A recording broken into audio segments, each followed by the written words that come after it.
So during 2024, I tested several different variables that aren't really talked about in other YouTube videos or other Google ad programs and things like that. And I found 5 ways that I plan on doubling my conversions with Google ads in 2025. This isn't going to be basic tips that you've heard before, like optimize your landing page, make sure that you have message match, whatever. I guarantee you're going to learn at least one new thing that's going to help your Google ads performance if you implement it. So without further ado, let's get right into it. If you don't know me, my name is Aaron. I've been running Google ads for 5+ years for local businesses and home care agencies as well. And I've generated thousands of leads mainly using Google ads. If you like this kind of content, feel free to hit a like on this video and also subscribe. It's free. It can help you make money. It's a win-win. So the first way I plan to double my conversions in 2025 is to trust automated bidding a lot more and get away from manual bidding. When I first started Google ads, it was literally manual bidding all the way. There's nothing else like it. I would even avoid enhanced manual CPC as well, which is the semi-automated bidding strategy. And what I found when I started Google ads is that my performance was a lot better than when I would test automated bidding back in the day. However, in the recent years, Google has made a lot of changes to its algorithm, and it's actually improved drastically in terms of getting conversions that actually turn into paying clients. They're also phasing out enhanced CPC, which, like I mentioned earlier, is the semi-automated bidding, where you can set the max cost per click, and Google might change the cost per click depending on whether you think it's going to be a conversion or not. And now you can only do manual CPC. So whatever you set as the max CPC, the max bid is your max bid, no changes from there. And while I know a lot of advertisers love to have the control of manual CPC, you're always going to be behind the competitors who are doing automated bidding. Let me tell you why. They're bidding the right amount at the right time for the specific keyword for that specific person. With manual CPC, you aren't able to take advantage of the hundreds of signals Google knows about your customer and use it to your advantage to bid the right amount at the right time. You might say it's unfair, and it kind of is, but it's the game that we have to play for right now when it comes to Google ads. And trust me, they know a lot more about your customer than you ever really could, because they have the account data from all the Google ads accounts, not just your account data. I find that when I do max conversions and I set a target CPA, I find more people who are more likely to be able to convert than if I just do manual cost per click, even for brand new campaigns. And back in the day when I would have manual CPC and my campaign would struggle, when I would switch it to automated bidding with a max conversion strategy, it would always improve my results and start getting me calls and leads, even with little to no conversion data in that account before. So is there ever a case to use manual CPC? If you're willing to take a hit on conversion volume to control the cost, and you could be rest assured that you know for a certain fact that your keywords are good and that they will convert, then yes, doing manual CPC could still be a good option for you. But before you think that, let's take a look at my next tip to see why that may not always be the best thing. And that leads to the next way I plan on doubling my conversion, is that I'm focusing more on volume in 2025 than getting the absolute best cost possible for conversion. So for the first 3 to 4 years of running Google ads, I was solely focused on cost per conversion and or conversion rate. Cost per conversion in terms of keywords, different audiences, different ads, and all of that. And you know what would happen? My campaign would completely stall and I would stop getting calls completely. Clients were angry and upset, calling me saying, hey, what happened to the volume of leads? And I would unfortunately not know where to even start because I turned off so many things at one time. I didn't know which lever that I pulled that actually ended up stalling the campaign. So what I realized is that the more I really try to optimize for cost, the more of a hit I'm going to take in terms of volume and amount of people that are calling my clients. However, what I realized is that the opposite would happen too. That if I tried to do things that increase the volume, yes, the cost might go up incrementally too, but that also meant more leads would be calling in as well, especially if I was making the right play in terms of the keywords I was adding, for example. So things that I would do to expand the campaign is adding more keywords, adding more ads, being more relaxed about the audience, and letting the keywords that even had a little bit of a higher cost per conversion run for longer. And like I said, I would be getting more calls. Was the cost per lead the absolute lowest it could have been? Most likely not, but at the end of the day, the volume of qualified leads were up and and the customers could make an even better ROI with the increased amount of leads coming. Not only that, but the results came faster as well, and as we all know, the faster people get results, the happier they will be. And no, I'm not saying to never turn off keywords and to never do any sort of optimization, because there are things that no matter what, no matter how long you keep running, they're never going to really get you clients. But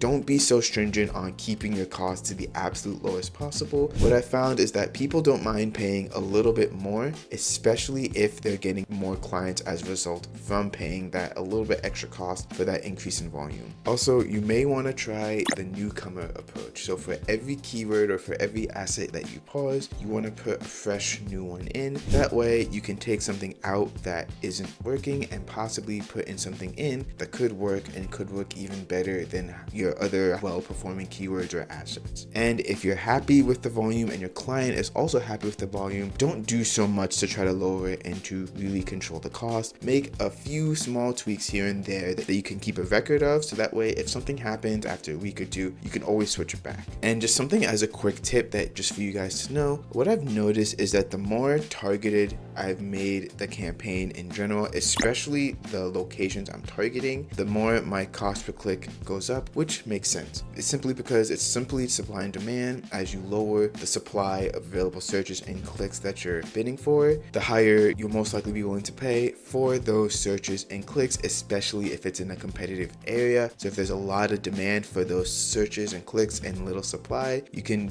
be expecting to pay a higher cost per click with a more targeted, lower audience search. Just like if you like and subscribe, you'll get notified when I release a broader range of videos when it comes to making more profit with Google Ads or any other digital marketing channel. Now, a lot of people don't like going broader because they're afraid that it's going to affect their lead quality, and that makes sense. I completely hear you. However, this next tip will come into play, which will enhance your lead quality as well as increasing the reach of your campaign, and that is using your search term report to find more than just negative keywords. So if you don't already know, this tip is to go into your search term report to find possible things you don't want to be showing up for. A search term is what someone is literally typing in on Google for your ad to appear. So for example, let's say you're targeting the keyword plumbers near me as a phrase or exact match. Plumber in Denver, Colorado. You are targeting plumber near me, thus you're still showing up for it. What the person is literally typing, plumber in Denver, Colorado, is the search term, and Google shows you most, not all, of the search term data if you go under insights and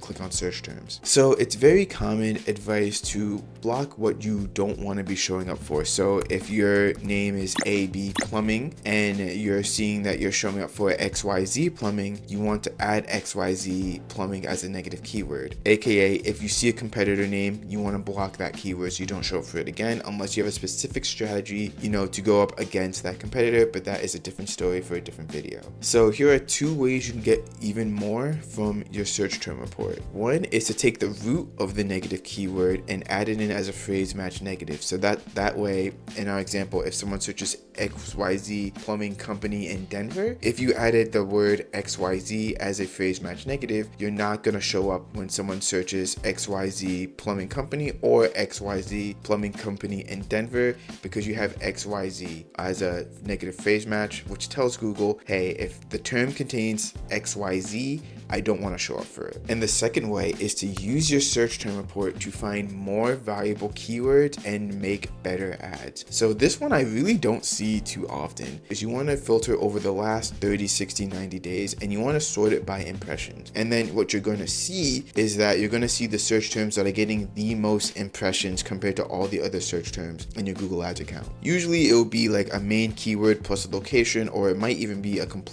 or something that's related to your service that people are searching for, or it might be a new service entirely that you see that you're getting a lot of searches for. So this data is literally telling you what people in the area you are targeting are searching for and what they want to find and see. So this is literally a gold mine. So what you can do is you can take the keywords that have the most impressions, you want to put them in the keyword planner to see if you can find more related keywords to that idea, and that way you can build up a whole new ad group based off of what people are literally searching in your area in the current time period that you're searching for. So not only are you getting more ideas of what people are searching for, you know what people are searching for right now, which can be a very good way to take advantage of trends or the ways that people search in your area. So once you do that, you want to take 8 or so, you can add more, you can add a little bit less terms and make it to its own ad group, and then you can make ads that are specific to what those people are searching for. So if someone's searching for, plumbing in Denver, Colorado, you see that's a popular search term, you can make its own ad group and make ads that are specifically say plumbing in Denver, Colorado, or best plumbing in Denver, Colorado. You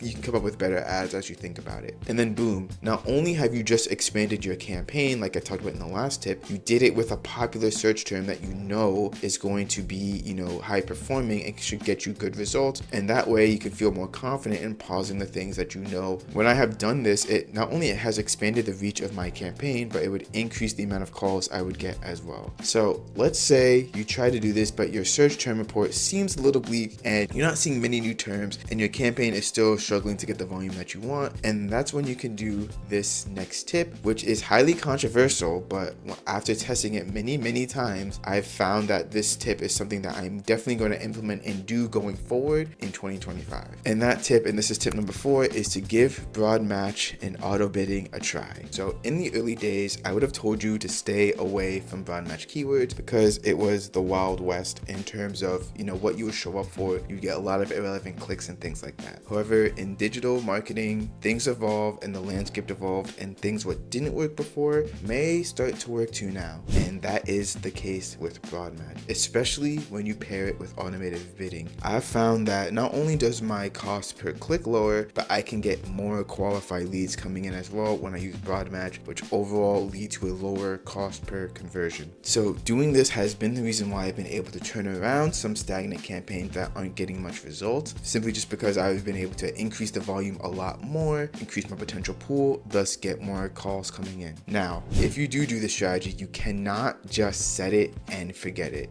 Let me repeat, you can't just set it and forget it. You need to go through your search terms daily and add in negative keywords daily in as well, especially if you're getting a lot of clicks and a lot of irrelevant searches. So this strategy is very powerful with a big negative keyword list. You can get some online that you can start out with, but since I've been running Google Ads for 5+ years, I have my own negative keyword list, especially if you're a home care agency, that I use. So that way, even if we do broad match, a lot of the negative keywords that I already know that are possible to show up for, we're not going to show up for it, even if you're a brand new campaign. So if your campaign is new and you're brand new in the industry and you're not really sure, how it goes, I still recommend you start out with phrase and exact match first. But once you do have some data, if you do have some confidence or your campaign is stagnant because of it, give broad match a try, especially when you already have built up your negative keyword list a little bit more. So that way, if you go into broad match, it's not too many irrelevant clicks and irrelevant search terms are showing up for it. Usually I say give it 2 to 3 months before you switch into broad match and make sure your search terms look really good. Your search term report should be the main driver into saying that, hey, I have a decent enough negative keyword list that if I go to broad match, I'm not going to be showing up for all these irrelevant searches. And the good part about this is even if you do get a couple clicks that you have to pay for that are irrelevant, because you expanded your campaign so much, you made your volume a lot wider, you're going to pay a lower cost per click. So just because it's a relevant click doesn't mean that it should not cost you an arm and a leg. Although I will say sometimes you will pay a lot for an irrelevant click, but then you just add it in as a negative keyword so it just doesn't happen again. It's just a part of the game. I would also recommend that you have a max conversion bidding strategy and that you do set a target CPA, so that way there's no real chance of Google spending your whole entire budget in just one click. And if you're seeing that with the target CPA your impressions are still low, increase your target CPA by 10 to 15% each and every week until you get to an impression and volume amount that you like. With those tips, you should start getting traction and hopefully you learned a new thing or two. But however, there's one more thing you want to do to ensure that you are successful in your online marketing, and that is to diversify your marketing channel as a way to double your conversions in 2025. So if you watch some of my home care videos, I talk a lot about not just relying on one strategy to get clients, and that's the same way with online marketing, especially with Google. In 2024, advertisers have had their least trust in Google and Google Ads and Google SEO and all that kind of stuff. They've been guilty of a monopoly in court and they have to get rid of some assets for now. That's another story for another video. So what does this mean and what could this mean for you? Google may not be the almighty, all-powerful search engine marketing platform in the future, which is good, which means that we might get more ways to market our business and overall get a lower cost. However, if something does cause Google Ads to take a hit, it can affect your business if that's your only way of getting leads. For some reason, your account gets hacked, or your Google Ads account, you do something wrong, you make a small mistake and it gets banned for, a couple months, even for years. If that's your only way of getting leads, you're done. You're cooked. This is why it's important to learn other ways or other channels that you can use to get customers. Look into Bing, which is very similar to Google Ads. Come up with a Facebook ad strategy that you can use. I have for some of my clients that works very well. So not only are they getting leads through Google, they're getting, good leads through Facebook as well, if you're done and set up correctly. Now, was I able to figure this stuff out in day 1, day 15, day 30? No, it took me a fair amount of time, but I was able to do it because I already had a channel that's going well, so I could rely on that, so I could focus on building my other channel as well. The point is to not only rely on Google. I can sleep a little bit better knowing that if my Google Ads account gets banned, or if something doesn't work for a particular client, I know other marketing channels that could possibly work, that I could give a shot with a good chance that that's going to work to get clients. So in 2025, I will continue to learn more about other marketing channels, which I will report on this YouTube channel as well, so that way you guys can learn from it too. So I hope you start diversifying your ways of marketing your business. So those are the top 5 ways I plan on doubling my conversions in 2025. And one of those ways is creating new ads as well, which you can watch on a video here where I talk about how to create high click-through rate Google ads. I'll see you guys in that video. Take care.